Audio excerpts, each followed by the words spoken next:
Pessoal, então falando um pouquinho agora de MShare, né? O MShare ele é um nosso programa, talvez eu acho que foi o último que foi criado, mas é um programa, como eu já disse, né, que tem uma relevância muito grande aqui para o MineHub.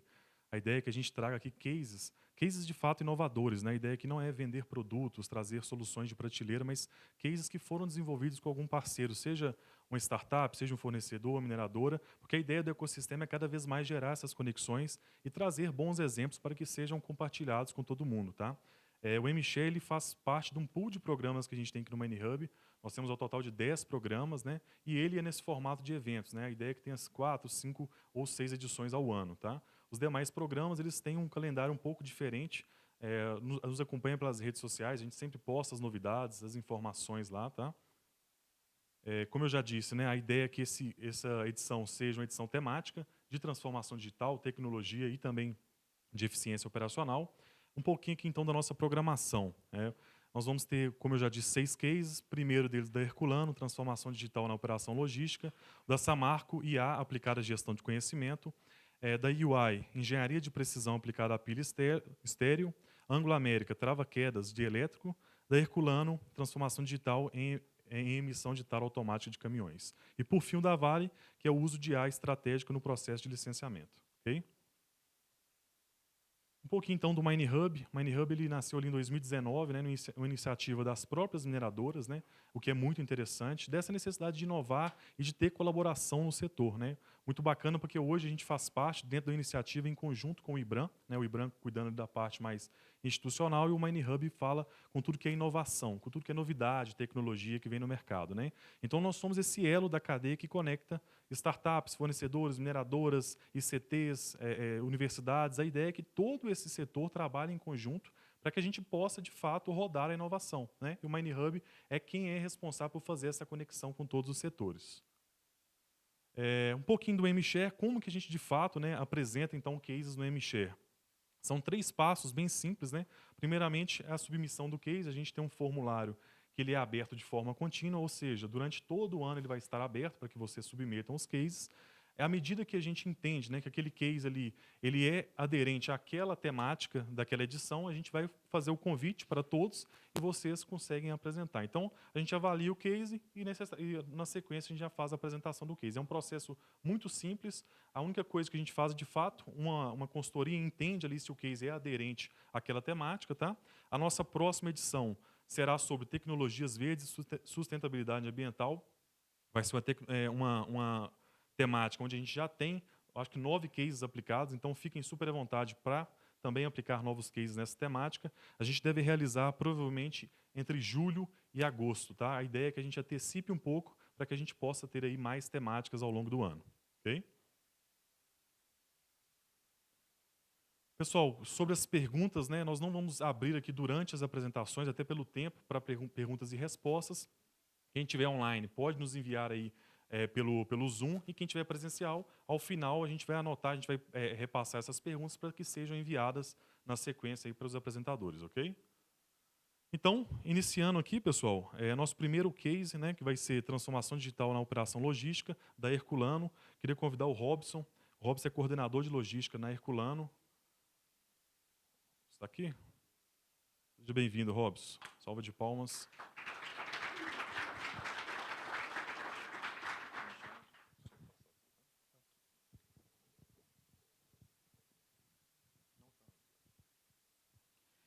Pessoal, boa tarde. Espero que todos estejam bem. Primeiramente, eu gostaria de agradecer o convite, né? A gente vê que a troca de experiência, né, as informações, ela é muito válida, né? E só engrandece o debate. Meu nome é Robson, atuo como coordenador de logística na Herculano Mineração há 8 anos. Vou contar para vocês um pouquinho da história, né? Foi uma tecnologia aplicada recentemente, que é a transformação digital da operação logística. Eu gostaria de destacar que é um case que já está aplicado, né, já está em operação, e agora a gente só está na etapa de melhorias, né, coisas que a gente vai conseguindo enxergar ao longo do tempo e a gente vai alavancando. Bom, assim como eu, imagino que muitos de vocês gostam, né, de comprar pela internet, né, no e-commerce. E qual que é o ganho? A gente busca que o produto seja entregue rápido, né, na especificação que a gente comprou, né, e a gente tem uma frustração quando a gente recebe um produto na nossa casa e não está, né, em conformidade. Às vezes a gente tem um evento para a gente ir, né, às vezes seu filho tem uma escola, um futebol na escola, tranquilo. E isso frustra bastante. Na mineração não é diferente, não foge muito disso, né? Eu gostaria de compartilhar algumas informações com vocês. Uma carreta, ela transporta em média 27 toneladas. Um trem, 14.500 toneladas, aproximadamente aí 530 carretas. E um navio, 170 mil toneladas. Vai dar uma variação aí de 12 a 14 trens. E quando a gente entende, né, que o nosso processo ele não está redondo, ele não está funcionando, o impacto ele não fica só na mina, quando você envia um produto de forma errada, né? O impacto ele vai por toda a nossa cadeia logística, né? Ele vai na rodovia, na ferrovia, no porto e principalmente no cliente final, né? E a gente identificou no nosso processo que o nosso processo ele era muito manual e ele estava exposto a envio de material de forma errada, né? O nosso processo ele estava suscetível a ruído de comunicação, né? E a gente tinha um impacto direto, né? Por você não conseguir ter uma produtividade e uma confiabilidade naquilo que você está, né, proposto a entregar para o seu cliente.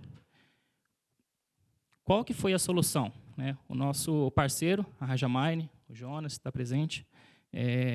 A gente buscou tecnologia, né? O Jonas, quando a gente procurou a Rajamine, eles já tinham essa ferramenta, a gente só melhorou alguns pontos, mas o que a gente se propôs a fazer? Nós instalamos tablets nas carregadeiras, né?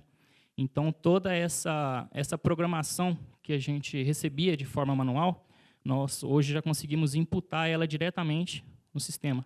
Então, ela já vai automaticamente. O operador ele já recebe essa programação no seu tablet e já consegue executar da forma que a gente recebeu, né, da qualidade. Eu estou falando muito em programação, aí vocês nos perguntam, pô, Robson, o que é a programação? A programação nada mais é do que a equipe da qualidade, ela tem o seu contrato ali, na especificação contratual, e ela fala, hoje, aproximadamente, a gente tem na Herculano 60 pilhas de produto, cada uma com uma qualidade diferente. O que é essa programação? Ela vai identificar para um determinado cliente quais as pilhas, quais as quantidades e quando que você pode enviar, né?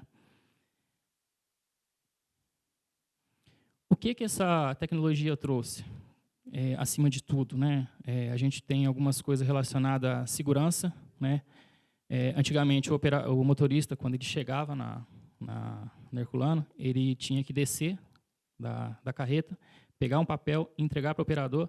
Então, ele ficava muito próximo da área de manobra de equipamento. Então, a gente tinha um risco ali de segurança.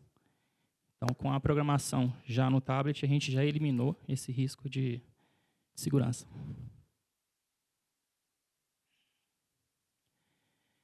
Sobre o case, né? A digitalização do processo. Como ele funciona, a gente recebe a programação manual, imputa para o sistema e já sai automaticamente para o operador, né? Como eu falei no início, a tecnologia já está aplicada, já está avançada. E esse projeto, pessoal, por mais que a gente fale muito em tecnologia, a gente fale muito em processos, se a gente não tiver uma equipe engajada, uma equipe né, com propósito de mudança, por mais que você tenha a tecnologia embarcada, você ainda está suscetível a erro.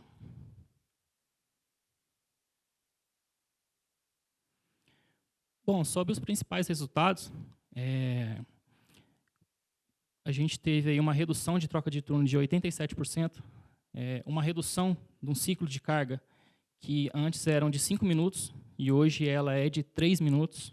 Então, hoje a gente tem um dos carregamentos mais rápidos da região. A questão da segurança, né, que eu já falei que a gente eliminou, né, a interação entre homem e máquina. A gente reduziu falha de comunicação, ruído de comunicação. A gente conseguiu padronizar os processos.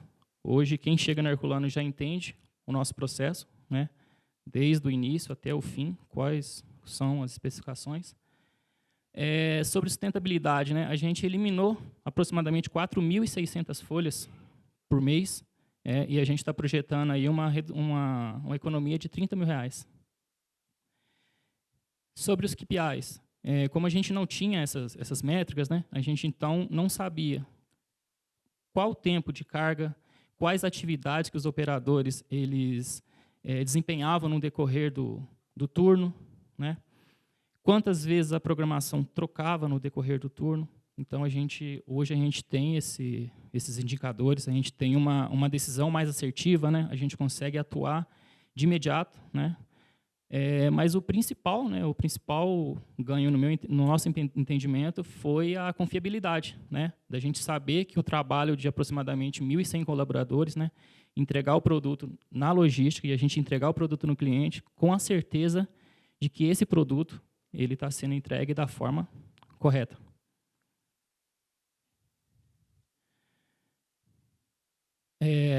Essa parceria, ela foi uma parceria com a Rajamine, uma solução já aplicável na operação, mas, como eu disse, se vocês não tiverem uma equipe engajada, uma equipe disposta a mudar, você está suscetível a erro. Um dos impactos, né, conformidade, né, a gente tem hoje padronização nos processos, indicadores de desempenho, aumento da segurança operacional. E esse case, né, a gente transformou um processo, né, que tinha um risco operacional, né, que estava suscetível a muitos erros, numa operação digital segura e orientada por dados. Pessoal, mais uma vez eu gostaria de agradecer o convite, tá?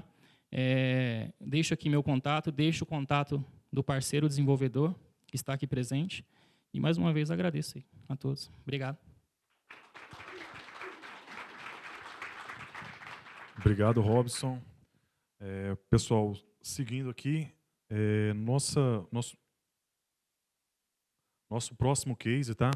Da Samarco, IA aplicada à gestão do conhecimento. Quem vai apresentar para a gente é a Pamela Mourão, analista de recursos humanos sênior, e a Rafaela Rodrigues, analista de processo, tecnologia e informação. Por favor.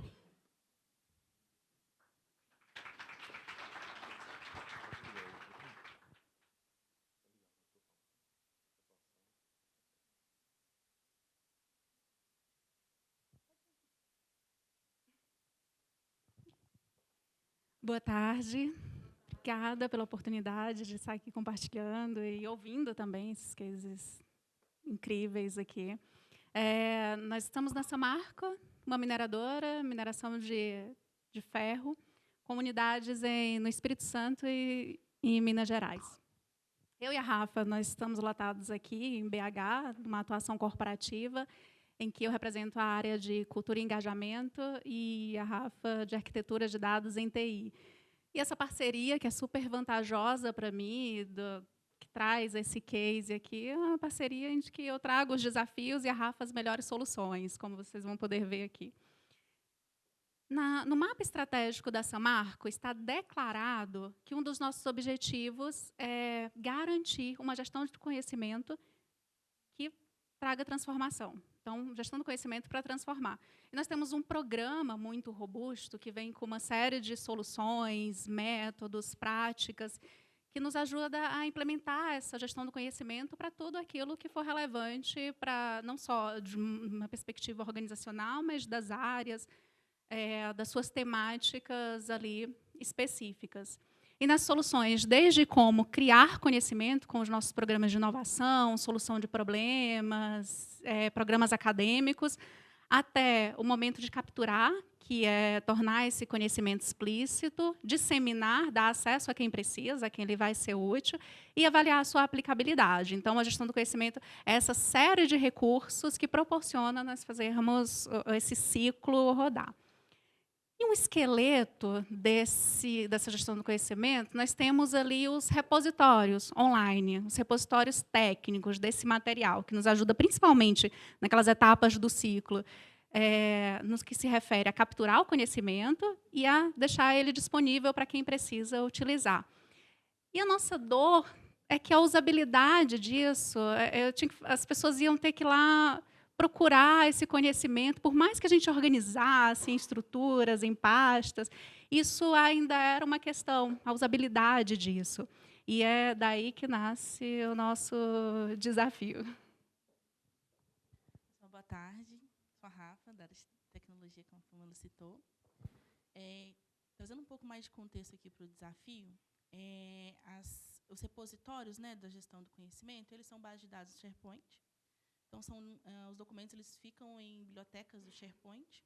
Então, a gente tinha uma certa dificuldade ali na questão da estrutura. Então, o usuário ele pedia muito tempo, né, em pesquisar ali os documentos, na estrutura de pastas que ele tem. Ele pedia muito tempo na busca e gerava um retrabalho.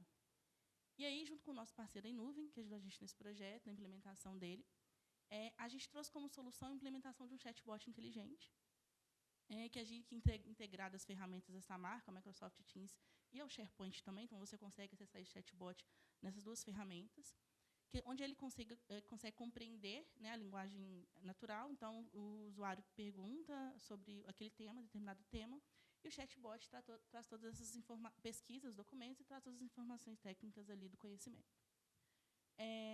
E aí a gente tem ali como objetivo, né, a gente ampliar o acesso ao conhecimento, promover o reuso ali das informações e também ganhar um pouco mais de produtividade ali no dia a dia. Então, aqui eu vou trazer um pouco mais de detalhes sobre a gestão do conhecimento. Envolve dois repositórios principais. Um deles é o sistema de padronização, que estão relacionados ali manuais, procedimentos, tudo aquilo que precisa de uma governança específica, políticas. E o outro é a biblioteca técnica, que é para toda outra documentação gerada, que é produto de conhecimento, vai para lá, estudo de caso, relatórios técnicos, lições aprendidas, TCCs, enfim, são essas duas bases. Aqui, especificamente, eu vou falar da biblioteca técnica, que foi o case que a gente entregou recentemente. Então, a gente começou a detalhar, entrar um pouco, a discutir sobre o desafio, né, em outubro do ano passado. Em novembro, a gente implementou o chatbot no Copilot. Então, a gente usa o modelo da OpenAI e o modelo GPT-5. Em dezembro, a gente fez as homologações e ele entrou em produção em janeiro desse ano.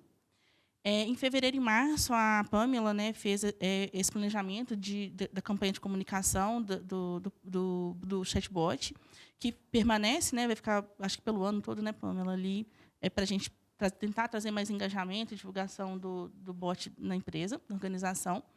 E esse mês a gente já começou um estudo, né, o planejamento da unificação dos dois agentes, né, que a gente tem um agente hoje para a biblioteca técnica e um agente Copilot para o sistema de padronização. Então, a gente já está prevendo aqui, já começou os estudos para a gente unificar essa interface do bot para as duas bases de conhecimento. Aqui a gente trouxe um videozinho só demonstrando ali o bot, né, o funcionamento dele. Então, o usuário, aqui a interface, o usuário entrou aqui pelo Teams.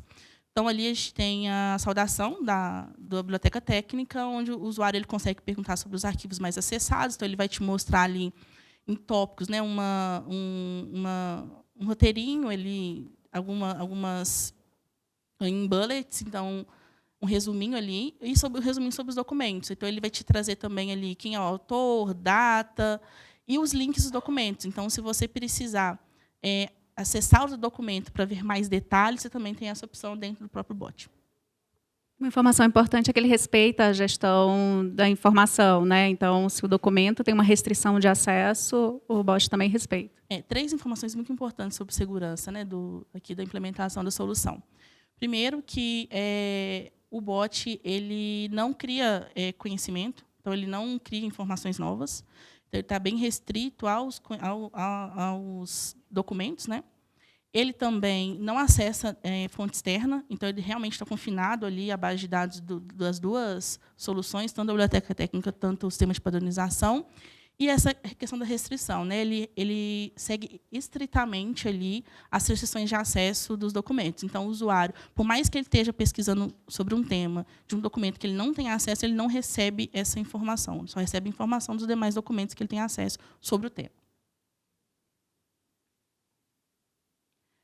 Aqui eu trouxe também alguns os resultados ali de indicadores, né? Aí eu trouxe os 2 chatbots para vocês verem. Então, aqui o sistema de padronização foi um bot que a gente já tinha implementado. Então, eu peguei aqui algumas informações dos últimos 3 meses. Então, a gente tem mais engajamento ali de sessões, né, de mais de 1.000 acessos. A cobertura ali de respostas de 99%, então isso é muito bom para o chatbot.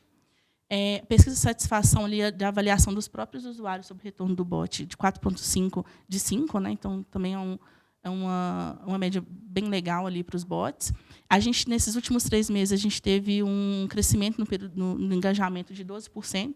Então, significa que as pessoas estão acessando e permanecendo ali na solução. E aí, como a Pamela falou, o sistema de padronização é muito específico, a questão dos documentos, né? Então, e a maior utilização ali, a maior pesquisa é sobre os procedimentos, 84% são sobre procedimentos. E aqui eu trouxe esse gráfico só para demonstrar vocês verem uma diferença ali do que está em cinza é realmente o uso, né, ali, permanência dos usuários dentro no uso do chatbot, e em azulzinho aqui a taxa de abandono. Então, para vocês verem que eles acessam e realmente querem ficar ali na solução, fazendo as pesquisas. A gente tem pouco abandono. E aqui os resultados do chatbot da biblioteca técnica, que a gente implementou recentemente. A gente teve uma adoção média nesses últimos, né, nesses meses de implementação. A gente tinha, antes da implementação do bot, a gente tinha uma média de 91 acessos mês ali no SharePoint. Depois da implementação do bot, isso aumentou para 500, uma média de 500 acessos ali. E ainda a gente está iniciando a parte de comunicação, né, então está bem no início, mas a gente já teve um aumento ali de 450% ali de engajamento. Cobertura de atendimento em 100%, então a gente não teve nenhuma perca de respostas do bot. E 94% ali de qualidade em questões de respostas corretas, né? E 0 erros reportados. Então, não teve nenhuma pergunta que o bot não conseguiu responder. O funcionamento dos 2 bots ele é bem similar. Então, o usuário faz a pergunta em linguagem natural, o chatbot no Copilot Studio interpreta, responde com um resumo dos tópicos e um link do documento. A única diferença que a gente tem de um para o outro é que o da biblioteca técnica a gente criou uma base de dados onde a gente grava toda a interação do bot e do usuário. Então, tudo que o usuário pergunta e tudo que o bot responde. Aqui um pouquinho da escala, né, do impacto disso na organização. Então, ambos os bots, né, eles ficam disponíveis para todos os empregados e contratados da Samarco. O uso corporativo via Teams ou site SharePoint, você consegue acessar o bot nas 2 ferramentas, como eu disse. O acesso facilitado ao conhecimento, com a navegação intuitiva e a rastreabilidade de perguntas e respostas. Então, a gente tem menos tempo de busca, menos retrabalho e mais governança no processo. E sobre a rastreabilidade de perguntas e respostas, além, né, dos desafios que a Pamela colocou, a gente identificou, né, no momento ali dos levantamentos de requisitos uma outra oportunidade de desafio, que era o seguinte: um usuário que fizesse uma pergunta para o chatbot da biblioteca técnica, né, como ele tem uma documentação mais ampla ali, e ele não encontra a resposta, qual que é a probabilidade dele voltar de novo nessa base e fazer uma nova pergunta? Então, a questão da rastreabilidade de perguntas e respostas, ele habilitou ali 2 benefícios para a gente, onde a gente quer chegar com a solução. Primeiro, a inteligência sobre o conhecimento. Então, ter essa base de dados rastreada, ali, a interação entre o bot e o usuário rastreada, possibilita que, por exemplo, se a Rafa faz uma pergunta para o bot sobre beneficiamento, e aí não encontra a resposta. Então, a área consegue ver ali na base de dados que o bot não encontrou essa resposta dentro da biblioteca técnica e consegue, por exemplo, tentar encontrar um especialista dentro da organização sobre aquele tema para promover ali um conhecimento sobre esse documento e sobre esse tema e colocar na biblioteca técnica. Uma vez que eu tenho esse conhecimento na base de dados, aí a gente tem um segundo benefício, que é a automação de respostas futuras. Então, o que a gente pensou? Programar o bot para que ele, recorrentemente, comece a se fazer as perguntas que ele não encontrou novamente. Então, uma vez que ele encontrou o conhecimento que não tinha lá, ele vai lá no Teams e fala: Rafa, você lembra aquela pergunta que você fez sobre beneficiamento que você não tinha encontrado? Agora está disponível. Então, ele vai lá, me dá um resuminho, me dá um link, e eu volto a reengajar o usuário dentro da biblioteca técnica e dentro desse processo. Muito bom. E percebam, sobre isso que a Rafa trouxe, que é muito mais, não é um simples ferramenta de busca, né? Ele é um agente ativo na nossa gestão do conhecimento. Então, eu consigo capturar qual é essa necessidade da minha operação no dia a dia, porque a intenção é que eles usem no dia a dia, trazendo que o chat ajude a direcionar essa resposta. E ele vai me dar o que as operações estão pedindo, o que eles têm de sede de informação, de dado, para a gente ter aquele outro trabalho que vai sustentar essa gestão da mudança também, que é o de popular essa biblioteca, porque as mesmas pessoas que consomem são também as que populam, e tem essa troca de conhecimento ali. As pessoas já estão acostumadas a trabalhar tendo essa informação fácil no seu dia a dia fora da empresa. A gente quer também facilitar dentro, com a vantagem de que os nossos documentos têm uma robustez diferenciada, os nossos dados gerados ali pelas equipes técnicas são diferenciados. Então, é isso. Conversa com a nossa estratégia, ajuda o nosso negócio e tem um potencial para ir além, como as questões aqui que a Rafa trouxe, mas a solução em si não pode dar como entregue. Tem todo um plano de gestão da mudança, em que a gente tem que conectar com os nossos rituais, né, entender como a liderança utiliza para poder ser esse exemplo, as figuras de referência. Ainda temos um caminho nesse sentido, mas os dados mostram que já está sendo bem aceito. Então, se vocês quiserem saber mais, aqui estão os nossos contatos. Estamos à disposição. Obrigada pela oportunidade.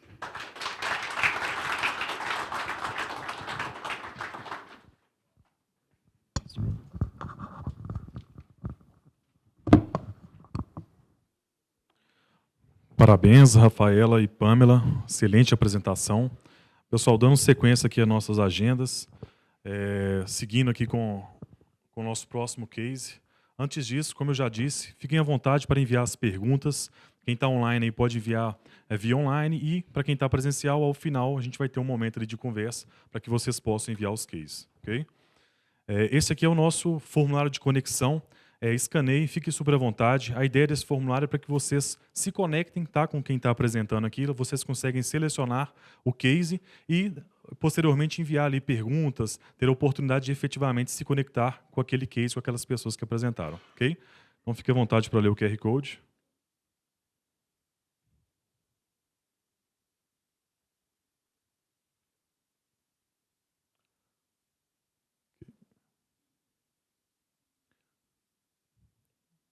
Okay.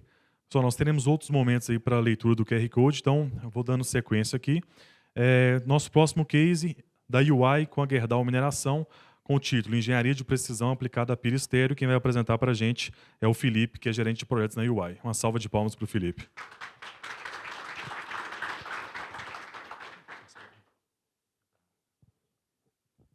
Bom, pessoal, primeiramente agradecer a todos aí, né, pela presença.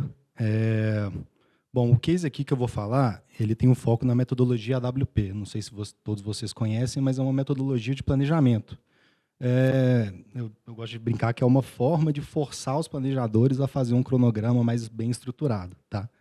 É um case de um projeto que nós, da UI, fizemos junto à Gerdau Mineração, né, um projeto que a gente está lá desde meados de 2024.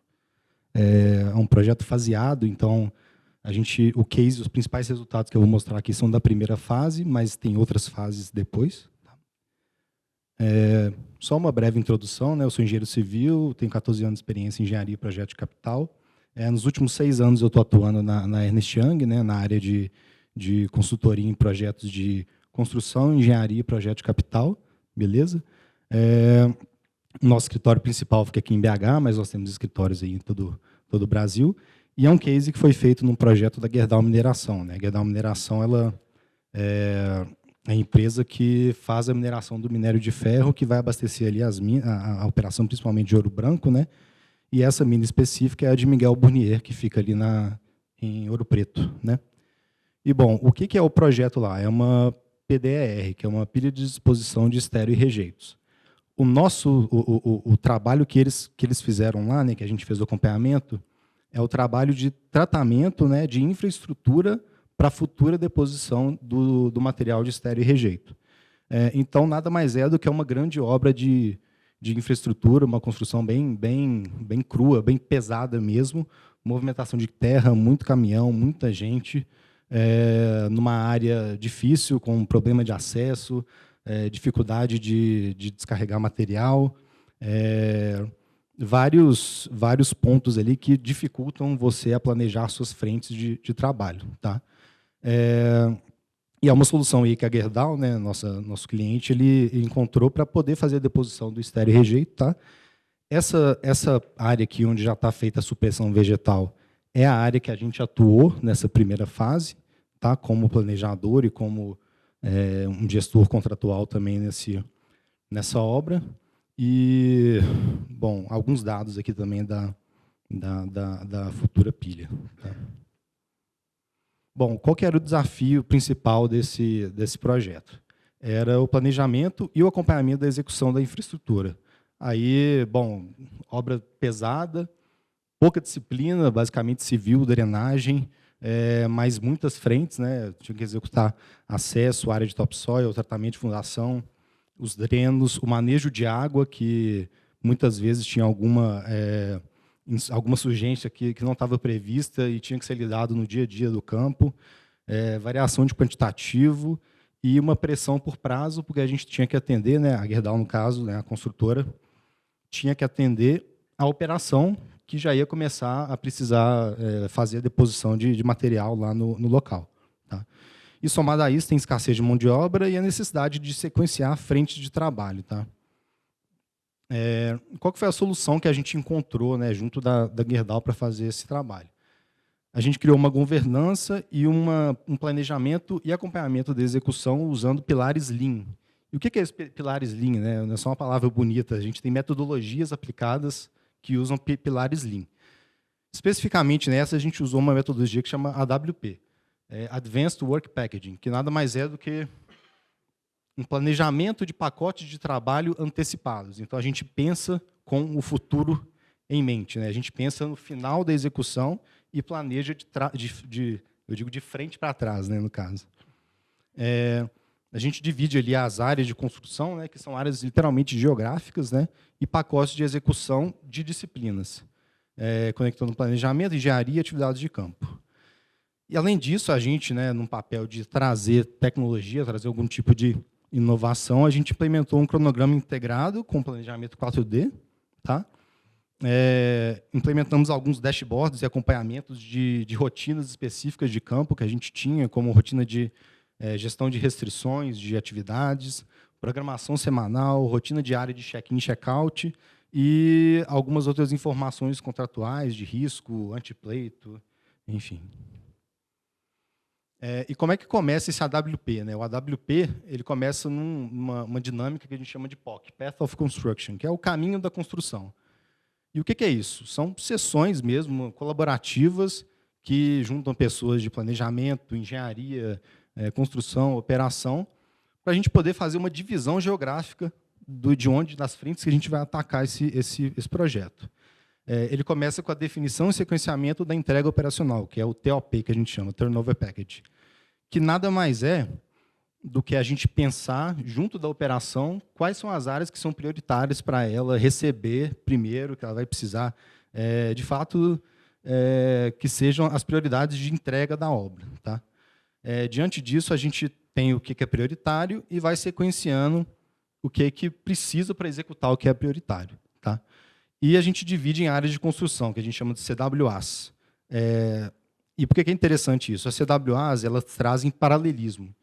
Então, o conceito disso é que uma CWA ela pode ser executada em paralelo à outra, pois não há interferência entre elas. Tá? Depois de definir essas áreas de construção, que são essas que estão coloridinhas aqui na apresentação, a gente vê quais CWPs, que são pacotes de trabalho de construção, que são atividades de disciplinas que a gente vai prever nessas áreas. Tá? E, depois disso, a gente prevê o que precisa de engenharia para você fazer sua construção, o que precisa de suprimentos para você fazer sua construção e mão de obra também. Então, para cada uma dessas áreas geográficas, né, dessas áreas de construção, a gente vai ter pacotes de construção, engenharia, suprimentos, enfim. E depois, né, assim, a gente chega nesse nível, que é um nível mais de estratégia da execução. Esses pacotes são informados, né, são passados para quem vai executar. Então, a empreiteira ela tem em mãos esses pacotes e ela faz o detalhamento do cronograma dela, com as atividades, com os índices de produtividade dela, com o sequenciamento dentro de cada uma das disciplinas, como ela vai executar isso aqui. Então, a gente como estratégia, né, o proprietário e nós como consultoria, como gerenciadora, chegamos até o nível estratégico e a execução mesmo fica por conta da construtora. Tá? Depois que a gente definiu toda essa sequência, esses pacotes, essas atividades pela construtora, a gente chega na etapa de começar a obra. Então, aquelas fotos lá são de sessões que a gente fez antes da obra, tá? E um mês depois a gente começou a obra em campo. E como é que a gente faz o controle desse cronograma? A gente implementa rotinas de acompanhamento também que vão em linha com o AWP, que a gente tem mais um nome bonito aí, que é o Work Phase Planning.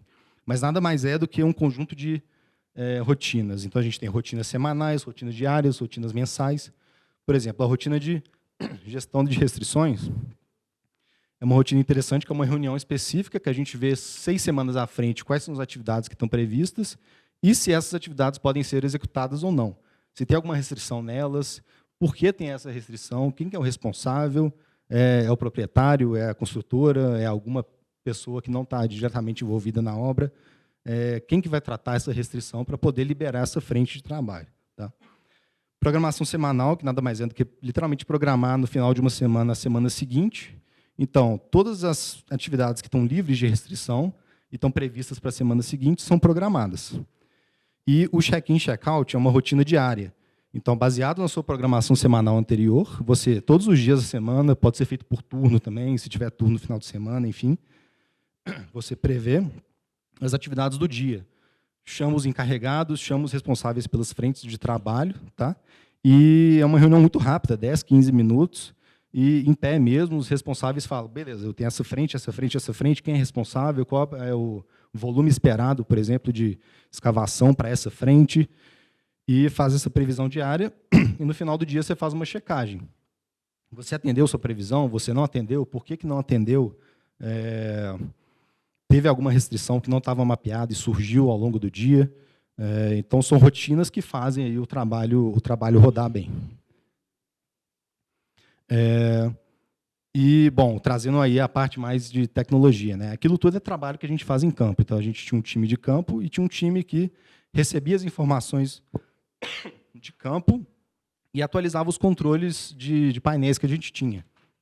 Então, aquela visão da obra, né, dos pacotes, né, cada quadradinho aqui é uma área de construção que estava com um avanço específico. Vocês podem ver que, por exemplo, onde está 100% eram as áreas que eram prioritárias. Isso aqui, num momento mais avançado da obra, as áreas prioritárias já estavam finalizadas, já tinham chegado no nível de tratamento de fundação esperado para posterior deposição de material, né?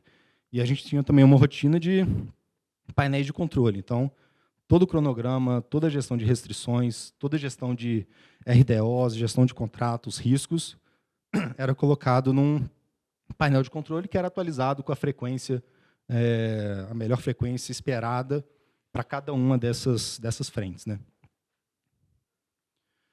E a gente tem também, isso aqui já é num momento posterior, numa outra área de deposição que a gente começou a atuar mais recentemente, tá? Isso aqui é um cronograma integrado e planejamento 4D. Nada mais é do que o cronograma nosso que a gente tem no MS Project, transformado numa visão física. Então, assim, a gente tem várias áreas, que são CWAs também divididas. Tá? Eu estou apontando aqui, mas eu não sei se tem um laser. Acho que não tem, não. Mas, enfim, são as áreas e cada figura é um retrato de um momento específico. Então, onde está de vermelho, por exemplo, é a escavação. Onde está de azul é drenagem. Então, são as atividades que estavam sendo feitas naquele momento. Tá? Isso a gente pode fazer tanto uma previsão para frente, como ver atualmente o que está sendo feito, baseado na atualização do cronograma, se tiver tudo linkado certinho lá com as áreas de construção e tudo mais. E a gente tinha uma frente muito interessante lá de gestão contratual. O que era isso? A gente tinha equipe também de campo, né? A gente tinha equipe de planejamento, equipe de gestão contratual, e a equipe de gestão de contratual visava monitorar ali todas as contratadas envolvidas na construção. Muito no sentido de mitigar pleito, avaliar, antecipar algum tipo de problema mesmo contratual que pudesse surgir, e elas estavam com as informações de planejamento sempre em mão, sempre atualizadas, RDO, cronograma, frente que está atrasando, que não está, e podiam fazer essa gestão contratual de uma forma mais efetiva para, de fato, ter uma visão, uma foto atualizada do cenário da obra. Tá? E também tivemos aí painéis de controle desse tema. Bom, e foi uma colaboração, foi um trabalho bem colaborativo da Gerdau junto de nós da EY, muito voltado para essa rotina de execução. Então, essa rotina de execução, a gente sabe que tem rotinas que são novas, que muitas vezes o pessoal de campo ainda não viu, o próprio pessoal do cliente, às vezes, não viu. Então, a gente fez todo um treinamento prévio, tanto com o time do cliente, o time da empreiteira, chamamos os encarregados, fizemos treinamento da metodologia, do conceito, do que seria aplicado, para que eles pudessem saber o que a gente estaria vendo no dia a dia também. Tá? Então, aí a gente tem a Gerdau no papel de liderança do projeto, né? A EY com um apoio metodológico e trazendo a integração dos times aí, da Gerdau, da EY e da construtora. E como principais resultados que a gente teve para aquela primeira etapa dessa obra. 0 acidentes, a gente não teve acidentes durante a obra, e é algo que é inegociável para a Gerdau e para nós da EY também, como uma empresa de serviços, né? A gente zela pela segurança. A gente sabe que muitas vezes um projeto desafiador pode gerar algum tipo de desleixo por parte de quem está executando e de quem está controlando, mas a nossa intenção foi fazer tudo com a maior segurança possível e foi algo que teve sucesso. A entrega para a operação, a gente tinha um cronograma desafiador, que no começo ele começou a patinar bastante, a gente teve problema de mobilização, tivemos um período aí que a chuva impactou, mas todas essas rotinas que a gente implementou conseguiram trazer mais ganho no dia a dia, melhoria nessa gestão das restrições. Cada restrição tinha um responsável. Então, assim, a gente cobrava essa pessoa semanalmente para liberar a restrição e liberar que uma atividade fosse executada como estava planejado. Que é o que eu falei ali das restrições. Né? A gente tinha 412 restrições mapeadas que foram tratadas.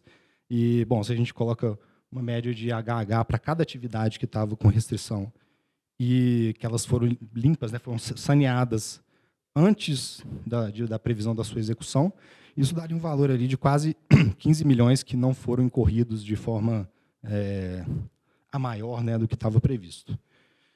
E, bom, a gente teve um pleito nessa obra, somente um, era um valor bem considerável, mas a gente sentou, né, nós como UI, o time da Gerdau e da construtora, e vimos, né, baseado em todos os dados que a gente tinha, todas as informações de campo, de planejamento, de avanço, de contrato, e conseguimos reduzir esse pleito aí em 79%. Então, no valor de 100%, aí, 21% de fato era devido, era algo a ser pago, mas 79% foi a redução do valor. Tá? Fora as ações preventivas, né, de pleito que a gente teve, e as rotinas de monitoramento que foram implementadas nesse trabalho. E o que é um impacto bem positivo no setor aí, com esse case que a gente viu? Obra de infraestrutura, obra pesada, a gente sabe que tem muita incerteza, né? E continuou tendo algumas incertezas, né?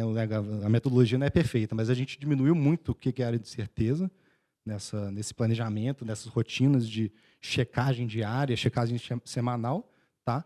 E a gente fala aí da integração de tecnologia, método e governança, né? Governança muito amparada pelo cliente que, de fato, também comprou a ideia da metodologia, né, que foi aplicada na obra deles. Tá? Então, principais impactos que a gente entende que pode ser implementado em outras obras de infraestrutura, obras de construção pesada, né, na mineração, que é a redução de incertezas, né, pelo planejamento 4D Work Phase Planning, rastreabilidade de decisões, né, baseado em todos os dados que estavam salvos ali, que estavam registrados, né, de fato. Uma base de aprendizagem replicável, então, assim, Isso que a gente aplicou lá é só uma parte desse plano da mineradora de fazer outras áreas de deposição. Então, pode ser replicado para esses outros projetos. E um ponto interessante que é o fortalecimento da agenda ESG, né? Já que menos incerteza traz mais segurança, traz mais gestão de risco, melhor eficiência no uso das áreas e das frentes de trabalho, né? E, bom, aqui eu vou deixar alguns contatos, né? Meu nome é Felipe Alcântara, eu acho que eu não me apresentei no começo de forma mais direta. E deixa eu contar também aqui do Thiago Moretti, que é o diretor da nossa área, e a gente trabalha junto nesse projeto. Atualmente é um projeto que está rodando ainda, mas tem outras pessoas atuando, tá? E é isso, quem tiver dúvida pode entrar em contato conosco, tá?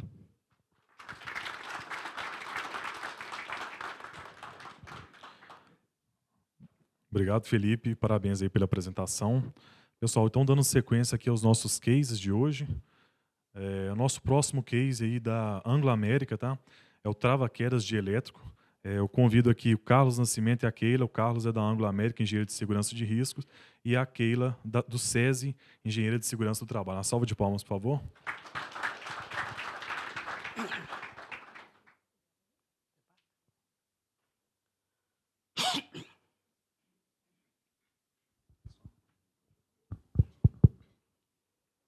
Bom, boa tarde.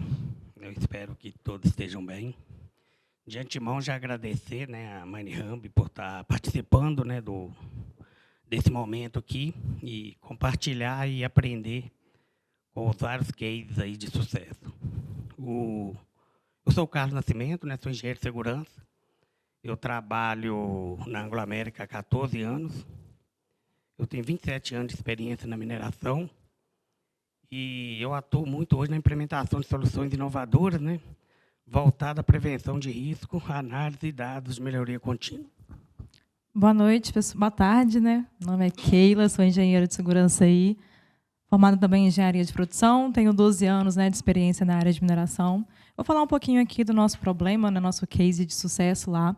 Foi na Anglo América, para quem não conhece, né, tem um setor na Anglo América, na mineração no todo, que é os paióis explosivos, né? Então, paiol explosivo, para quem não sabe, tem uma atmosfera altamente química, que é o nitrato de amônia. Esse nitrato de amônia ele é altamente corrosivo e oxidante, né? Então, tem um dispositivo que a gente utiliza lá, que são os trava-quedas fixos das estruturas, para a equipe fazer as atividades, né, de emoção de carregamento dos caminhões que chegam lá para estar abastecendo as estruturas. E com o tempo, a gente foi percebendo que os trava-quedas eles estavam sofrendo oxidação e corrosão acelerada. Um trava-quedas aí que dura em vez, né, que o fabricante traz para a gente 5 a 10 anos, ele estava durando 30 dias, 60 dias. Então, foi um desafio realmente para a gente estar procurando no mercado, né, uma solução para a gente evitar que aí trazia para a gente essa condição de risco que os operadores e motoristas estavam lá dispostos. Só complementando, gente, nós somos da Anglo América, né? A gente fica situado em Conceição do Mato Dentro, né? Então a gente tem as operações em Conceição e temos ali a filtragem lá em São João da Barra. E dentro, né, dessas operações nós temos áreas aí agressivas aí em relação à corrosão. Então qual que foi a solução, né? Para a gente, né, sanar esse problema, nós fizemos um desenvolvimento e implementação, né, baseado em trava-quedas de elétrico, né, com componentes anticorrosivos, projetado especialmente para um ambiente quimicamente agressivo. Então, a solução envolveu, desde o estudo, né, procurando a causa raiz ali da corrosão acelerada, a gente partiu para nós tentar com o fornecedor atual uma solução para esse problema e também evoluímos para outros fornecedores para que a gente conseguisse realmente evoluir. E, curiosamente, nós encontramos a solução num outro fornecedor. Então, nós tivemos que fazer toda a homologação, né, desse trava-quedas. E com teste em campos, né, aqueles testes piloto, né, onde que nós deixamos o trava-queda lá por um tempo, né, e fazendo ali as inspeções diárias. Então, a solução, né, o objetivo foi atuar diretamente, né, na causa raiz do problema e não apenas ficar ali trocando ali o dispositivo, né, de tempo em tempo. E qual que foi o nosso gatilho maior, né? Nós tivemos no ano 2024 2 rompimentos por completo do cabo. Nas 2 últimas imagens ali vocês podem ver o cabo rompido, né? Esse cabo ele conseguiu identificar, né, que ele foi rompido prematuro durante o teste, né, o checklist que é feito antes das atividades, onde o operador ele faz um teste de arranque para garantir que realmente ele está travando. E na hora que foi fazer o teste de arranque, o cabo ele veio se romper por completo, né? Então esse foi um gatilho para a gente realmente estar procurando soluções imediatas no mercado. Não foi fácil, não foi simples, né? Na primeira imagem, esse trava-quedas ele estava mais ou menos há 35 dias na área. É o trava-quedas também, né, que estava sendo utilizado o aço inox, que é o recomendado, né, para esses ambientes altamente aí, químico agressivo. Então, durante, né, a atividade, é um equipamento que a gente não usa com todos os dias, com uma certa frequência, porém, nas inspeções foi identificado, né, que houve aí essa oxidação e a corrosão com frequência, com prazo aí muito prematuro. Então, a solução, né, implementada para eliminar essa corrosão, além de todo o processo de homologação e desenvolvimento do fornecedor, foi a substituição, né, do cabo de aço por fita de Kevlar, que elimina componentes suscetíveis à corrosão. Isso evita, né, que a reação com agentes químicos e garantindo a integridade do sistema desse sistema de proteção contra a queda. Isso aí. Tivemos a Carbografite, né? O Francisco está aqui com a gente representando. Além da Carbografite, teve também outros fornecedores, tá?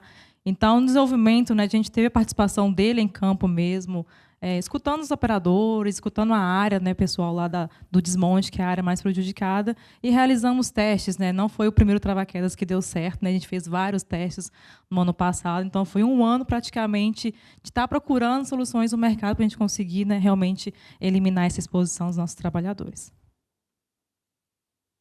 Aqui falando um pouquinho, né, das falhas, então a gente conseguiu identificar as falhas em 2024, a partir daí a gente já conseguiu levantar no mercado quem tinha a solução, né? Hoje a Anglo nós temos procedimentos internos que deixam um pouco mais restrito as soluções no mercado, que a gente tem, que falam o seguinte item, nossos TS têm a resistência mínima, né, todo material de trabalho em altura ele tem que ter resistência mínima de 22 kN. Então, vários fornecedores aqui no Brasil, né, não conseguiam atender a gente por não estar atendendo. A maioria era 18 kN, 17,5. A gente conseguiu, junto com a Carbografite, no Brasil mesmo, né, tem uma fábrica que conseguiu atender a gente.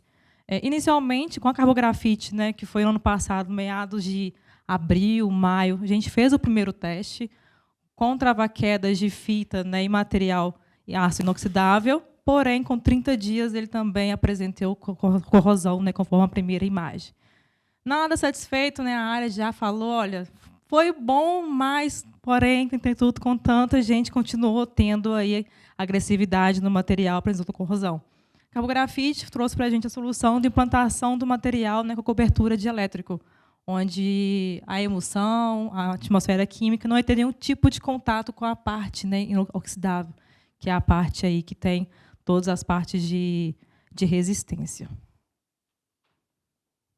Então, os principais resultados, né, com esse desenvolvimento, nós tivemos a eliminação total das corrosões, nós tivemos nessa solução validada em campo, como foi falado, com testes, né, padronizados, acompanhamento diário. Nós tivemos também a escalabilidade, que está utilizando esse trava-quedas em outros ambientes, né, da Anglo-América. Como eu falei, a gente tem uma operação de filtragem em São João da Barra, e, por natureza, né, é uma área marítima, né, onde que a gente tem também fortes corrosões. Nós tivemos aumento, né, da vida útil, né, desse trava-queda. Isso é projetado, né, de 300%. O último que a gente colocou lá está mais de 6 meses, e a gente faz inspeções diariamente nele e não apresentou nenhuma corrosão. Tivemos também redução de custo operacional, né, devido aí à menor necessidade de troca, e o mais importante disso tudo, que é o aumento da confiabilidade operacional e de segurança. Então, trabalho em altura é uma atividade muito crítica, né, e a gente tinha, né, o pessoal da operação em si, eles tinham muito medo, porque quando eles iam fazer a inspeção e achava ali um cabo, possa-se dizer, rompido. Com esse problema, né, com o trava-quedas anterior de aço inoxidável, eu estava trocando em média aí 4 vezes ao ano, né? Então, assim, é um equipamento que não tem um custo assim tão barato. E estava trocando porque realmente os operadores, qualquer tipo de corrosão identificado ali, já pedia a troca de imediata para realmente evitar o agravamento. E como o Carlos mencionou, né, a gente está projetando ali, geralmente os fornecedores, né, dão um prazo de 5 a 10 anos, o nosso estava durando assim, nem 2% a gente falar aqui na projeção. Então, com isso, a gente está esperando aí que ele dure no mínimo, né, uns 2 anos. A gente pode estar prorrogando também esse prazo um pouquinho mais. E também conforto, né? A equipe com certeza falou que ele é mais confortável, ele é mais leve, ele consegue, né, estar deslocando ali a infraestrutura de maneira mais segura. Aqui é a nossa matriz de ação, né, causa, solução, resultado. Então, lá no início, né, a corrosão, né, nós detectamos que foi por nitrato. A ação implementada foi o uso, né, de um material dielétrico, né, nesses trava-quedas. E o resultado foi a eliminação dessa corrosão.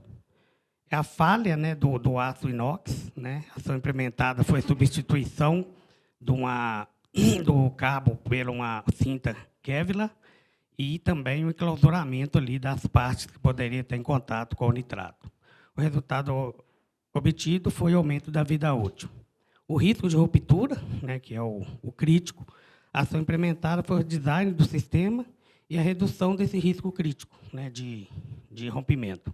E a alta manutenção, né, que a gente tinha que estar ali fazendo ali as inspeções e fazendo a troca contínua ali, né, quase todos os meses. Então, foi também um resultado obtido como redução de custos operacionais. Falando um pouquinho de colaboração em parceria, né? Então, quando a gente viu que nem o aço inox ele estava realmente dando durabilidade para a gente, que a gente esperava, a gente reuniu realmente um comitê, né, junto com os fornecedores, nosso champion de trabalho em altura, né, que é o da Anglo América, para ele garantir que realmente o dispositivo que a gente estava adotando lá é o dispositivo adequado para a atividade. Então, a gente foi um ano aí de tentar realmente achar no mercado uma solução viável para a gente poder estar trazendo segurança e também conforto, né, para as equipes em campo.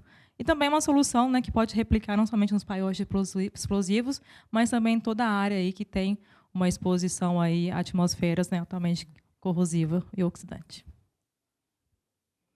Bom, o impacto, né, positivo no setor, né, o projeto ele contribui diretamente para a evolução, né, de práticas de segurança na mineração e também na siderurgia e qualquer uma outra operações onde que tem esses ambientes agressivos, né? A solução demonstra que materiais tradicionalmente utilizados, né, por exemplo, o inox, pode não ser suficiente em cenário específico, né, ao eliminar a corrosão e aumentar a confiabilidade dos equipamentos. O case promove uma redução significativa de riscos operacionais. A abordagem adotada ela é replicável, né, em outras operações, como já foi dito, e o projeto também gera um impacto positivo no negócio ao reduzir custos de manutenção, aumentar a durabilidade dos equipamentos e fortalecer a cultura de prevenção, inovação e segurança. Aqui os nossos contatos, então sintam-se à vontade, né, quiser conhecer um pouquinho mais do nosso case. Me chamo Keila, meu LinkedIn e meu e-mail, meu contato estão aí na tela. Obrigada, pessoal.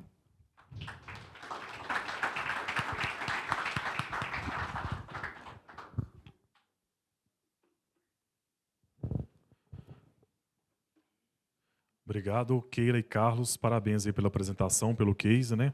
Então, pessoal, dando sequência aqui, a gente já está partindo para o final, tá? São os 2 últimos cases.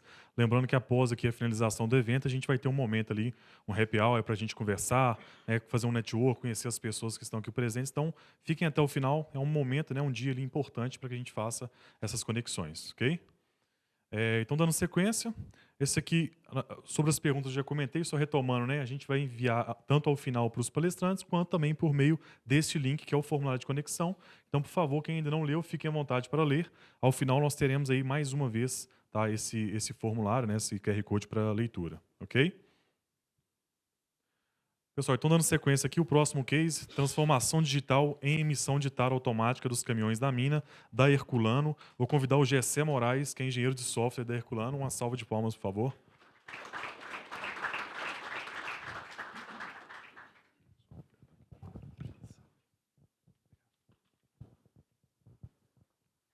Oi, pessoal. Boa tarde. Meu nome é Gessé. Primeiramente, eu queria agradecer ao MineHub, Herculano Mineração, por mais uma vez, né, a gente está aqui fazendo essa troca de ideias. Agradeço também ao Thiago, a Renato, pela confiança. Bom, vamos falar sobre o nosso case de sucesso.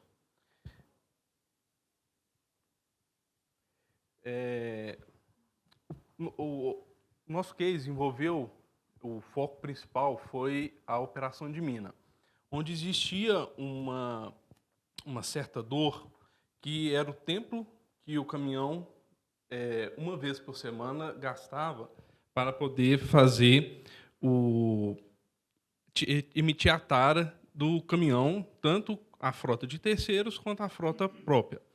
Então, o caminhão ele se deslocava até na balança, numa segunda ou numa terça-feira, fazia essa tara e voltava para a operação. A consequência disso, apesar de ser uma vez na semana, era que, nesse dia que o caminhão fizesse essa tara, ele, dependendo do fluxo que tivesse na expedição, ou da rota que ele iria fazer, se ele estava vindo da mina, ou se ele estava descarregando material do estoque, voltado para carregar rejeito, ele tinha que pausar todo esse fluxo e deslocar para a fila da expedição e fazer a tara. A consequência disso era em torno de 20 a 30 minutos o caminhão fora da operação, ou seja, fazendo isso só para estar tirando a tara. Então, pensando no processo que a gente iria ganhar tempo, nós temos uma balança automatizada que ela já identificava o caminhão, identificava o fluxo que ele estava fazendo. Consequência disso, a gente partiu desse princípio de integrar o sistema da balança com os demais sistemas corporativos, né? O sistema da balança, onde recebe essa movimentação de massa vindo da mina. Então, essa demanda, o foco era automatizar o processo de emissão de tara, reduzir o tempo que o caminhão não estava à disposição da operação, eliminar lançamentos manuais. Por que os lançamentos manuais? No momento que ele estava fazendo essa tara na balança, esse lançamento era lançado por um balanceiro no sistema. Integrar essa balança automática em todos os sistemas corporativos e garantir a confiabilidade e rastreabilidade das informações. Sobre o case, o desafio era garantir principalmente a confiabilidade no processo e uma eficiência de um tempo maior da disponibilidade do caminhão para a operação. Então, antes disso, como eu citei, existia uma dependência grande desses lançamentos manuais, uma possibilidade de divergência de informações entre os sistemas da balança e o sistema de despacho da mina, por exemplo, impactos diretos na produtividade da frota, considerando esses 20 minutos por caminhão, e nós estamos falando de aproximadamente 70 caminhões que fazem essa movimentação da mina. E, então, isso geraria N falhas nesse processo. Então, a solução foi implementar essa integração entre a balança, os bancos de dados e identificação do caminhão por QR Code. Essa solução ela permitiu, a gente partiu do princípio de, através do QR Code, identificar o veículo que estava na balança. Essa atualização da tara acontecia de real. O caminhão chegava na balança, já identificava qual que seria e atualizava onde precisava ser, né? Se fosse no sistema, tanto no sistema de despacho quanto no sistema da mina, ou em algum outro processo que fosse necessário. Isso gerou uma enorme confiabilidade, porque deixou de ter interação com o balanceiro ou interação de forma manual. E, além disso, a gente passou a ter log dessas emissões de taras. Esses logs eles foram muito válidos, porque em algum momento em que a gente precisava fazer algum fechamento de movimentação do que foi produzido, do que foi transportado com algum estoque, a gente passaria a ter, por exemplo, uma tara que foi digitada errada. Não, você não ia ter mais esse problema. Consequência disso, ao longo do tempo, esses fechamentos, a partir do momento que a gente fosse confrontar os dados, essa diferença passou a ser muito menor. E essa operação passou a ser mais rápida. Esse mais rápido, a gente transformou esses 20 minutos em 20 segundos de emissão de tara. Então, o caminhão ele não foi mais necessário sair do seu fluxo do estoque ou da pilha de rejeito, onde ele era carregado, para levar o material para a mina. Ele não precisou mais sair desse fluxo para ir para a balança, porque a balança automática já ficava nesse fluxo de caminho do estoque. Então, já fazia parte do trânsito dele emitir essa tara. Consequência disso, a tara que era feita uma vez por semana, ela passou a ser feita até 4 vezes por dia. Então, o fechamento diário de massa no mês, no dia, no ano, assim, foi um valor assim, que a gente conseguiu atingir um percentual muito pequeno de diferença. Então, sobre o case, né? A operação dele. O motorista ele se posiciona na balança automática, fazendo o mesmo fluxo que ele já faz, pesando carregado. O veículo é identificado através de um QR Code que o caminhão existe transportado pelo caminhão. Enquanto o motorista está preocupado em fazer a leitura do QR Code, a balança já realiza a leitura do caminhão, realiza a leitura do peso do caminhão, e no momento que o motorista está na balança, nesse painel que aparece para ele, aparece uma mensagem para ele aguardar 10 segundos. 10 segundos é um valor estratégico para a balança estabilizar e fazer a integração dessa informação da balança naquele momento em todos os sistemas corporativos da Herculano. E depois desses 10 segundos aparece a mensagem que o motorista está liberado e o processo ele acontece de forma simples, somente entre o motorista e a balança. O estágio de desenvolvimento, esse case ele já está em processo, já tem desde janeiro, né, na verdade, e assim foi um sucesso muito grande, foi até maior do que a gente esperava, porque o foco nosso era resolver um problema da operação para ela ter mais disponibilidade dos veículos. Só que o feedback dos motoristas foi muito maior do que do próprio pessoal da operação. Porque eu digo pelo seguinte, além do ganho dos números mais assertivos que a gente teve, o feedback dos motoristas, do tempo que ele ficava ocioso, esperando a fila, chegava na balança, tinha que esperar a pessoa anotar, pegar um papelzinho, aquela que costuma ser o tradicional, ele não precisou mais, o fluxo dele não era mais desviado. As informações adicionais, né, relevante. O projeto ele foi feito entre a área da operação de mina, a automação e um foco nessa confiabilidade dos dados. Nossos principais resultados. Nós tivemos um aumento de produtividade, né, teve essa redução do tempo operacional de processo de tara, uma segurança maior, deixamos de ter interação com interações manuais, qualidade. Com isso, a gente conseguiu padronizar o nosso processo de tara. Sustentabilidade, processo 100% digital. Nós tivemos essa redução de custo, essa otimização operacional. Ele deixou de ficar desviando rotas do seu trajeto.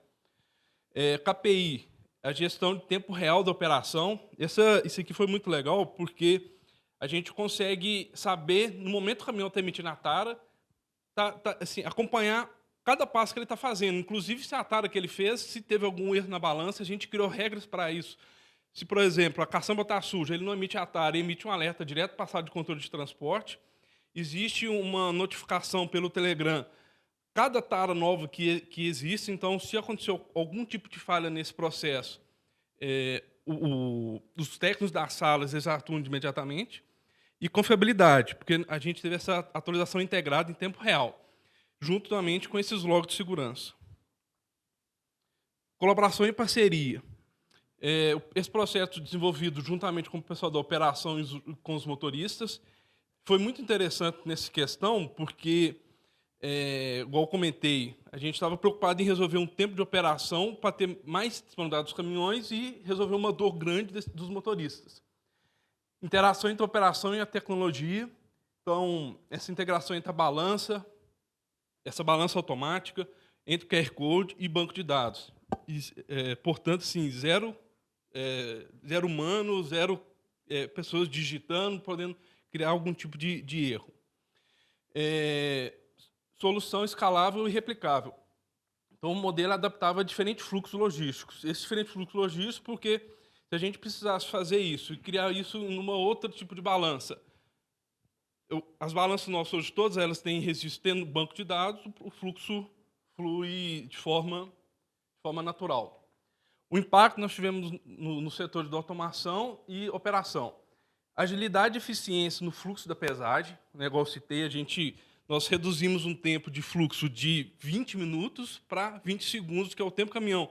Eu vou direcionar para a balança para tirar a tara. A hora que ele começa a subir na balança, aparece a mensagem dos 10 segundos para ele, emitir a tara, ele foi embora. Confiabilidade e integridade nos dados.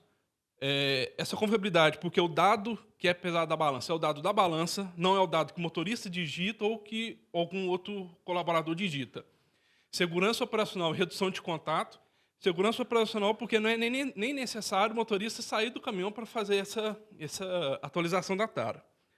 Modernização e escalabilidade tecnológica, né? Porque nós fizemos uso de uma plataforma acima disso, que é uma que a gente chama, ela é chamada de script case. Então, ela é como se fosse um servidor que ele fica todo monitorando esses serviços e faz essas condições acontecerem. Então, nós transformamos um gargalo de pesagem manual num processo digital, instantâneo, seguro e totalmente integrado. Então, é isso aí, pessoal. Obrigado pela oportunidade e meu contato. Obrigado, Gessé. Parabéns aí pela apresentação do case. Pessoal, então partindo agora para o nosso último case, tá? Smart Licensing da Vale. A Flora que vai trazer para a gente. Flora, por favor. Salva de palmas, pessoal.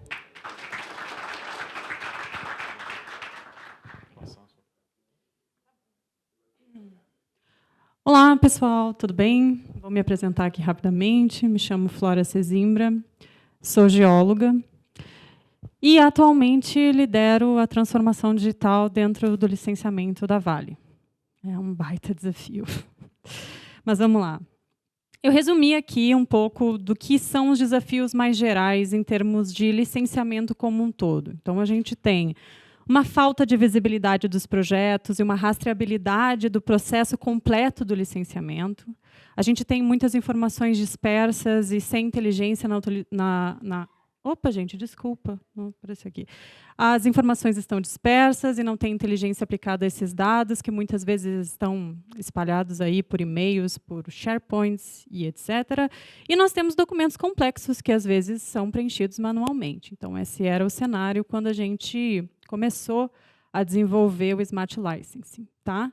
E, para além disso, nós temos desafios que são não só do licenciamento. Nós temos desafios regulatórios que se desdobram tanto no sistema norte como no sistema sudeste e sul, onde a Vale tem os suas principais operações. Tá? Então, quando a gente observa o licenciamento, o principal desafio, e todo mundo levanta a mão para dizer que é um gargalo, é por causa do tempo, né? Então, todo mundo tem esse problema. Então, o desafio a gente sabe que um único processo de licenciamento pode levar mais de 10 anos. E a gente começou a pensar, em 2022, eu ainda nem estava no projeto, em como a Vale poderia solucionar todos esses desafios. Tá? Eu trouxe aqui um vídeo, ele é um resumo do que a gente vem fazendo, de toda essa transformação digital dentro da Vale. Então, vou pedir aí para vocês tocarem. Na Vale, licenciar é muito mais que cumprir uma etapa de um processo. É planejar com responsabilidade, garantir segurança, respeitar o território e viabilizar o futuro. Durante muito tempo, o processo de licenciamento na Vale acontecia de forma fragmentada. Cada etapa percorria caminhos diferentes. Informações circulavam por e-mails, planilhas e controles paralelos. As áreas só se conectavam em momentos específicos, muitas vezes já na etapa do licenciamento formal. Ficou claro que não bastava digitalizar documentos. Era preciso mapear o processo. Criando um fluxo contínuo, eliminamos o desperdício. Digitalizamos com um propósito.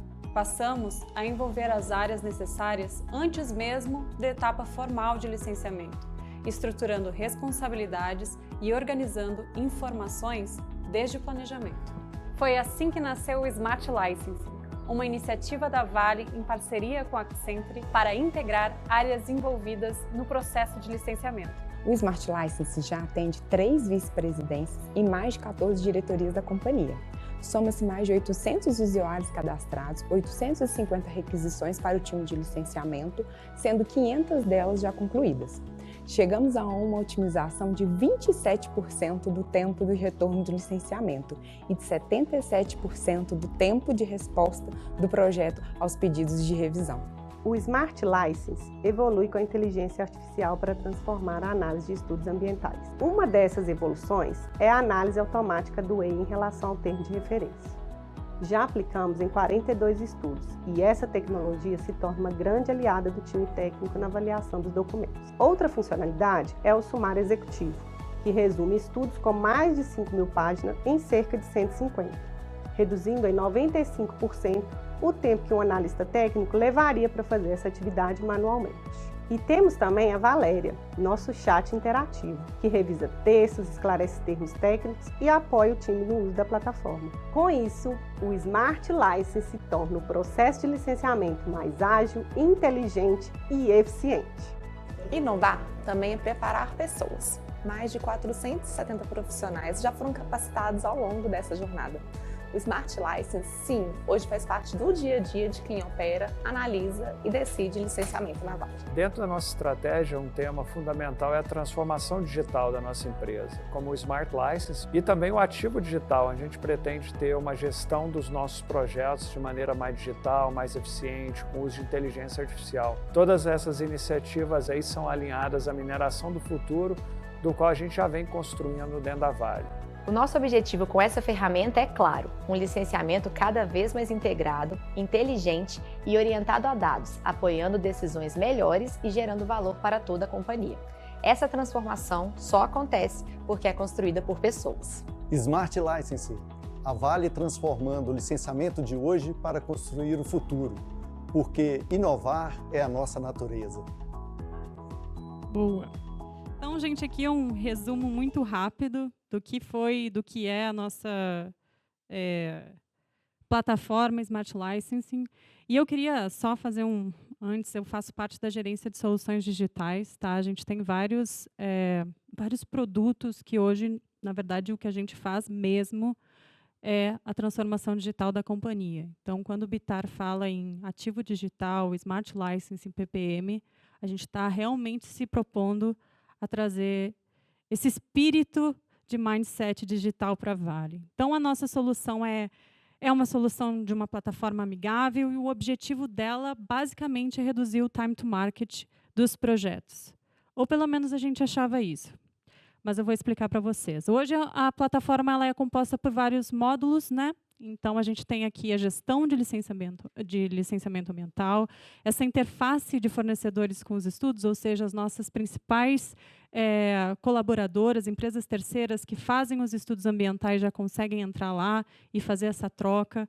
A gente tem a visibilidade de restrições ambientais em desenvolvimento, o planejamento estratégico e gestão de risco. Como? Gestão integrada, orientação a dados e inteligência artificial. Como eu já apresentei a Valéria aqui, eu não vou passar ela, mas ela foi ela é bem engajada no sentido de convencer as pessoas que já faziam da mesma forma a sua atividade durante 20 anos a fazerem um pouco diferente e começarem a usar a IA. Vocês já ouviram aquela frase que é a cultura come a estratégia no café da manhã? Daí tem agora a outra parte, que é e come a IA em todas as outras refeições. Ou seja, é mais ou menos isso, tá? Olá, eu não vou passar aqui, não vou passar a Valéria aqui para vocês, mas eu queria trazer para vocês o que me marcou mais nesse processo. Como eu falei, a gente tem pessoas fazendo o seu trabalho da mesma maneira há muitos anos. Como é que eu transformo isso? Quando eu cheguei no projeto, como eu falei, eu cheguei em 2025. Eu tinha muito pouco tempo para fazer essa plataforma voar. Então, a gente colocou ela no Go Live em 2024, e quando eu cheguei no projeto, a gente tinha uma adoção muito baixa, ou, enfim, a gente não estava conseguindo entender o que estava acontecendo. Então, a gente teve esse primeiro momento de descoberta inicial e desenvolvimento da solução como um todo, e quando eu chego, eu refaço todos os processos. Basicamente, eu uso o que é o pensamento enxuto.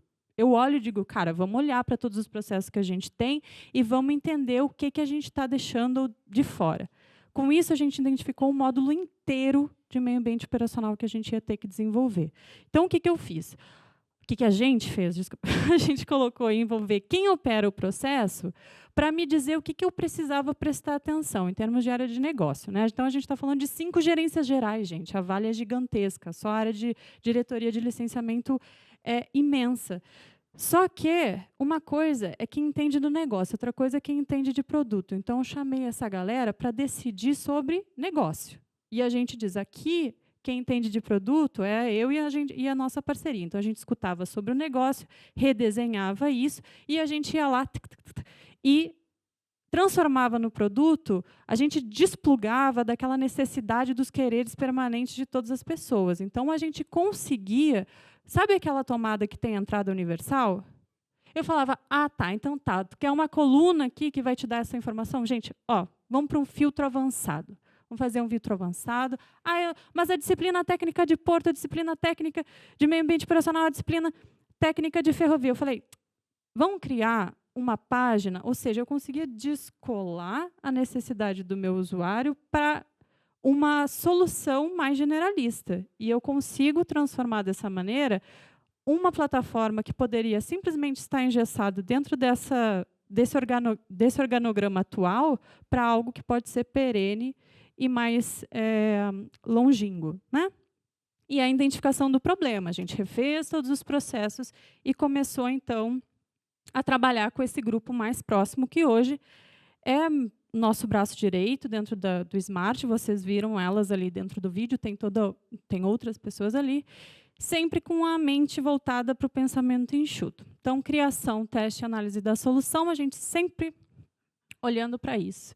Cara, quero algo simples, quero algo sem desperdício, que a gente refaça o processo e que a gente use o princípio do caminho único. Quero um fluxo contínuo, quero que isso esteja dentro da plataforma. E a gente usa os princípios ágeis. Então, assim, não tinha como dar errado. Os resultados, quando a gente olha, são bem bacanas. A gente está falando de uma redução nesse tempo da análise do licenciamento de mais de 33%. E, quando eu falo em Vale, gente, vocês precisam assim, tornar a coisa muito grande. A gente está falando mais de 14 diretorias. São muitos projetos.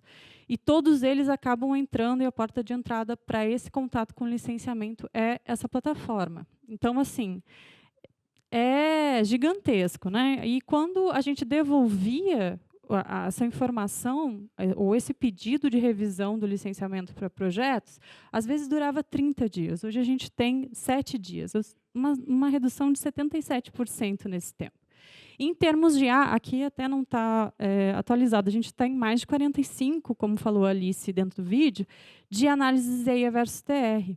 E quando a gente fala em acurácia de IAC, porque também foi um processo, essa nossa IA crescer e ficar boa, a gente tem 90% de acurácia. E hoje a nossa média, ainda que sejam documentos gigantescos, é de 38 minutos para a nossa IA dar um retorno para o nosso usuário. Ainda tem muita coisa para fazer? Tem, mas a gente está muito orgulhoso desses resultados que a gente já alcançou até agora. E quando eu falo em termos de fluxo de licenciamento, a gente descobriu algo muito legal. A gente descobriu que a nossa plataforma hoje, e obviamente isso não se deve só ao Smart Licensing, mas a gente demorou quase 1 ano para conseguir esses dados, já que a gente tem processos que demoram muito tempo e outras licenças que não. Então, a gente usou processos que têm um tempo menor, obviamente, que a gente conseguia fazer essa comparação, e dividiu o processo do Smart, ainda sem o meio ambiente operacional, porque a gente ainda não tem tanta informação, em requisição inicial, em preparação de processos e emissão de licença e ato. Quando a gente olha para essa diminuição de 33%, porque o nosso business case era de 15%, a gente se assusta e diz, caramba, agora a gente consegue calcular esse tempo. Sem o Smart Licensing, a gente não conseguiria. Foi só o Smart Licensing que provocou isso? Claro que não. A gente tem uma diretoria de licenciamento que tem ações que são diversas dentro do plano de negociação, enfim, existiu toda uma reestruturação dentro da área do licenciamento, mas hoje o Smart Licensing consegue provar que todas essas ações estão gerando uma diminuição efetiva no tempo do licenciamento total. E mais que isso, eu fui provocada, porque nós somos finalistas no Kaizen Award, a me dizer, tá, Flora, aumentou o tempo, diminuiu o tempo do licenciamento. E a qualidade do estudo? Bom, a nossa IA hoje, como eu falei para vocês, ela é passada em vários estudos, e a primeira passada tem uma aderência média de 63%. Já a segunda, ou seja, a última revisão desses estudos, a aderência do estudo ao TR já chega a 84%. Nós estamos, sim, acelerando um processo que é externo, porque a gente está entregando melhor qualidade para o órgão ambiental. Então, sim, a gente está, sim, influenciando esse último, ainda que externo, junto com todas as ações da diretoria do Lauro Amorim, a gente entregar estudos de melhor qualidade. Tá? Então, eu acho que eu queria passar principalmente isso. Aqui é um time que trabalha junto comigo, um comitê técnico formado por analistas e especialistas mulheres. Tenho muito orgulho e fico aqui à disposição, meu contato. Muito obrigada. Muito obrigado, Flora. Parabéns aí pela apresentação. Pessoal, só deixar vocês tirarem foto. Nosso próximo slide aqui é o nosso formulário de conexão. Como eu disse, né, todos os QR Codes lidos até agora a gente consegue, de fato, conectar com qualquer um dos cases, mas fiquem à vontade caso alguém ainda não tenha lido. Tá? Pessoal, só mais um minutinho para vocês lerem.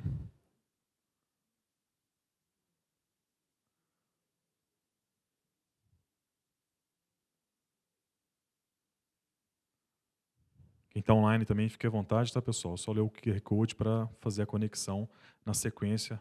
Na próxima semana a gente já conecta aí os apresentadores a quem tiver interesse, ok?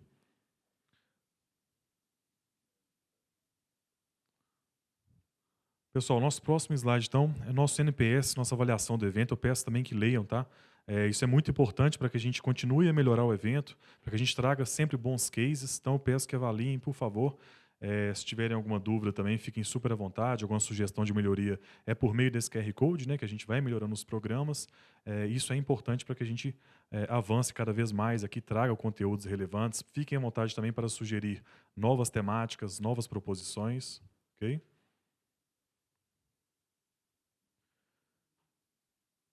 Pessoal, então é isso. Partindo aqui para o fim dessa mais uma edição de sucesso da Michel, agradeço a todos pela participação. Tem um coquetel esperando vocês lá fora, fiquem super à vontade. Uma salva de palmas aí para o evento e para quem participou, para os apresentadores. Pessoal do online também, muito obrigado. Eu convido aqui na frente os painelistas para que a gente possa tirar uma foto. Os demais estão liberados aí para o coquetel, ok? Bruno.